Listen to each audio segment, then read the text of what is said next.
So currently 26 teams are figuring out what they want to do this offseason and what type of moves they're going to be making this summer. So for today's video, we're going to look at the 26 teams that are not playing for a championship right now and the 4 teams that are, and giving one thing that I think they should do this offseason. It could be drafting a player, it could be trading a player or for a player, or signing a player in free agency. Let me know in the comments if you agree or disagree with your favorite team's suggestion. I appreciate it if you drop the thumbs up on this video. So we're going to start off with the Dallas Mavericks, currently a team that's still alive in the playoffs. And I think that they should re-sign Kyrie Irving this offseason. He's a free agent in 2025. With Kyrie, you never know what he's going to do, but I feel like he's found a nice home here in Dallas as a number 2 alongside Luka Doncic. Still just 32 years old. They should re-sign him. For the Minnesota Timberwolves, they're probably going to let Monty Morris walk in free agency. They could draft a point guard, but hey, why not use the mid-level exception on Tyus Jones? A little bit of a reunion in Minnesota would be a perfect backup point guard to Mike Conley, especially if they can't draft one later in the first round. For the Boston Celtics, let's add some big man depth in the offseason. They do have the 30th pick in the draft. They could look to draft a center there.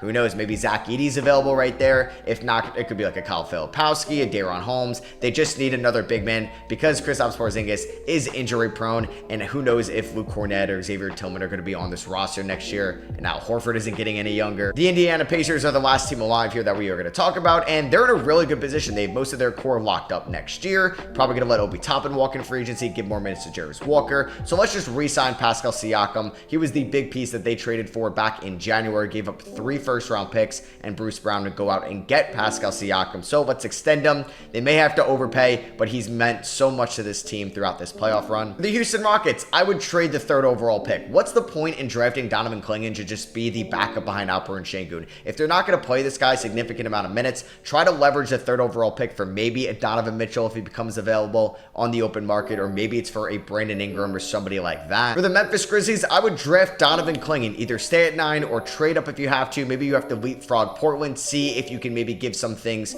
to Charlotte to go up and get Donovan Clingan there, who could be a good front court partner next to Triple J, can open up the team in the half court, let Triple J have some floor spacing and hit open threes, while Clingan is also being a good rim protector in the paint alongside with the former DPOY winner in Triple J, because the Grizzlies are trying to win a championship next year fully healthy. The San Antonio Spurs have to add a point guard this offseason. They have to add somebody that can get Wemby the ball. Let's go out and trade for Trae Young, right? They have the picks to do so. They have Atlanta's future picks from the DeJounte Murray trade. So if Atlanta's going to blow it up and take a step back, they would want their picks back. So you can go out and get Trae Young, one of the best passers in the game, to help facilitate for Wemby. Maybe they look at Topic or Dillingham in the draft. Those are possibilities. But Trae Young is someone that is an all-NBA caliber point guard that you could definitely trade for this offseason. If I'm the Pelicans, I'm trading Brandon Ingram. He could be a free agent next offseason. You cannot afford to lose him for nothing. He was the big piece that came over back in 2019 in the Anthony Davis trade. I still think he would have good value on the open market. Maybe you call up Cleveland, you can get a Jared Allen or a Darius Garland.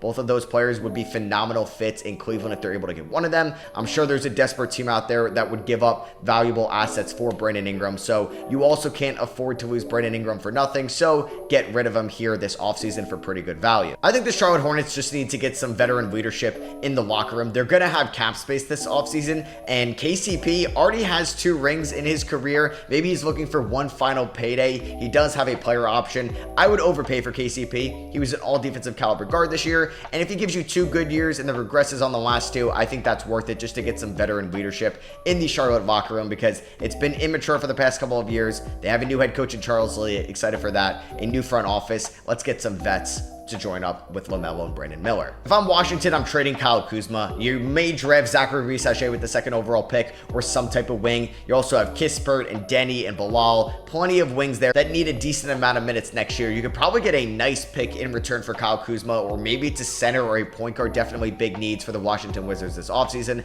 So I would move Kuzma. His value is still fairly high. Miami Heat, let's get the most Miami Heat guy in this draft. Let's draft Devin Carter at 15. The Providence guard can jump out of the gym, is one of the more athletic players in this class, is NBA ready, an elite rebounder for somebody of his size. He can shoot, he can defend on the ball, off the ball, run in transition. It is the perfect Miami Heat guy. Even if you have to move up to 13 or 12 to leapfrog some of those teams to get him, I would do it. The Orlando Magic will have cap space this offseason. I really wouldn't go out and try to sign or trade for Paul George. I would just give Malik Monk some money, right? Like, there's a limit in what Sacramento can offer him. Orlando has cap space. They need a combo guard, someone that can shoot, but also play make in a pinch if maybe Cole Anthony or Anthony Black doesn't work out at the 1. Monk could be your point guard or your shooting guard. He is a perfect Orlando Magic. Let's get it done. For Atlanta, yeah, we could talk about trading Trae Young or trading DeJounte Murray, but you know what they have to do? Trade Clint Capella. I do not care if they don't draft Alex Sarr #1 and it's Zachary Seshay. Onyeka Okongwu deserve a chance to be the starting center on this team if they don't draft Sarr, but if they do draft Sarr, what's the point of having Sarr, Okongwu, and Capella? So I would move Clint Capella this offseason, something that should have been done probably 2 off seasons ago. I think the Lakers need to add a big in this offseason. They are most likely going to get their first round pick, and they're going to owe the Pelicans their 2025 first. So there's some good big men that could be there around the pick 17. That could be Yves Missi out of Baylor. Good rim runner, could play alongside AD, or you could look at Kel'el Ware out of Indiana. For Sacramento, you're probably going to get priced out of Malik Monk, unfortunately. So why not do a reunion? Someone that could look for a 1-year prove-it deal in Buddy Hield. Obviously, spent a lot of time in Sacramento. He was traded back in 2017-18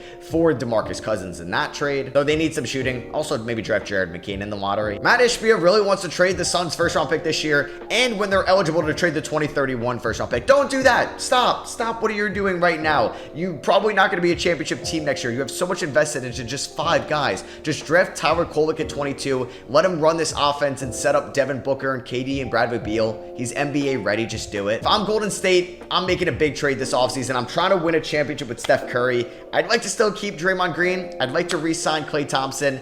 I think I would trade Andrew Wiggins and Jonathan Kuminga, or Andrew Wiggins, Moses Moody, Trace Jackson Davis, and some picks for Brandon Ingram. I would just try to go out and get BI. He's a great talent that's on the market. If you can re-sign him, do it. For the LA Clippers, I think they should try to move Paul George. If a team like Miami offers you Tyler Hero, or you can get valuable picks from the Philadelphia 76ers, I would do it. I still think James Harden and Kawhi Leonard, and say, for example, Tyler Hero and the rest of their roster could make the playoffs next year. They just need to get younger. They just need players under the age of 30. They don't own many of their first round picks late in the 2020s. This team has a ceiling with its veteran core. I would blow it up a little bit. The Cleveland Cavaliers have a massive offseason upon us. It's either you sign Donovan Mitchell, but if he gives any clear indication that he's like, all right, maybe I'll sign next offseason, no, trade him right away on the spot. So yeah, I would give Donovan Mitchell all the money and then maybe trade away a Jared Allen or a Darius Garland, maybe find a new head coach. But if he is not going to re-sign with you this offseason, trade him to Houston, trade him to New Orleans, or a team that is going to give you great value in return for him, and just say that the Donovan Mitchell Cavs experiment was a failure. Please, Detroit, do not give Tobias Harris $30 million. This dude has made $250 million in his career. He is the NFL version. He's the NBA version of Kirk Cousins from the NFL. This dude has been making too much money. I'd rather just give DeMar DeRozan 2 years, $80 million than give Tobias Harris $100 million over 3 years. For Milwaukee, please get younger. They don't seem like they want to play Marjon Beauchamp or Andre Jackson, but you need to. Brook is getting older. Dame is getting older. Middleton is getting older. I would really like if they drafted Tristan Da Silva with their first round pick, because he can contribute next year and is going to be way better than Pat Connaughton in 2025. I just can't watch Connaughton out there anymore. Chicago, blow it up. Rebuild. What is the point of being the 8th or 9th seed every year? You're going to be too good to draft anybody, top end of the draft, like a Cooper Flagg or an Ace Bailey next year, but you're definitely not good enough to compete in the Eastern Conference, so trade Zach LaVine this offseason. Try to do a sign and trade with DeMar DeRozan. Move on from Vucevic and Alex Caruso. Rebuild, please. The New York Knicks' #1 priority has to be bringing back OG Anunoby and Isaiah Hartenstein this offseason. They were too important to their playoff run, and if you can only keep one of Hartenstein or Mitchell Robinson, re-sign Ihart, and unfortunately, you'd have to trade Mitchell Robinson. He's been too injury prone for them. For the Brooklyn Nets, you just got offered all your first round picks back if you give Houston Phoenix's first. Now, this gives you a chance to rebuild. Then you can move Mikal Bridges, and you could tank next year and end up with a Cooper Flagg or an Ace Bailey or a franchise-altering talent. I don't know why you wouldn't do that. And you get the 3rd pick in this year's draft as well. You can get the picks for Mikal Bridges. I know those Suns picks could definitely be very valuable, and I know the league looks at those very highly, but I'd rather just have my picks and go at my own speed, and it's kind of giving you an out right now. If I'm Philadelphia, I'm going to try to sign 3 to 4 different role players rather than just trying to add a Paul George to this team. I don't really think it's worth to get Paul George, pay him $35 to $40 million, extend Maxey, and have veteran minimum guys around him. I just think I'd rather go out and get your Bruce Browns of the world. Could you get an Isaiah Isaiah Hartenstein? Could you get a Malik Monk? Draft a good role player too with your first round pick. I just think this Sixers team would be better suited going into next year with guys like Kelly Oubre and Nick Batum and Kyle Lowry and some other veterans this offseason to fill out this team and have a pretty deep roster, including a good backup big for when Joel Embiid isn't on the floor, because those minutes have been horrendous. It's time to move on from B-Ball Paul. If I'm the Toronto Raptors, I am re-signing Emmanuel Quickley. I believe he is the franchise point guard of this team, and I think he could break out next year and even flirt with being an all-star. I think he could be the best Raptor in 2025, better than Scotty Barnes, better than RJ Barrett. I have a lot of Emmanuel Quickley stock in Toronto. For Utah, I think you got to figure out what you're doing with Lauri Markkanen this offseason. I would re-sign him, even if it's a little bit of an overpay. He is a franchise guy, at least for you right now. He could end up being a number 2 or number 3, and you have the draft capital to add a number 1 down the line, but I would extend Lauri Markkanen. But if you're not going to, do not let him risk hitting free agency next year. Just trade him then. You could still get a great haul for Markkanen. You did a great job in getting him in the Donovan Mitchell trade. Get even more assets on that because you can't afford to lose him for nothing. Utah's a small market team. I would either extend him this offseason. If you get any indication he doesn't want that, trade him. For Denver, you most likely have to re-sign Jamal Murray and Aaron Gordon this offseason. Obviously, there's your core 4 of Michael Porter Jr., Jokic, Murray, and Gordon.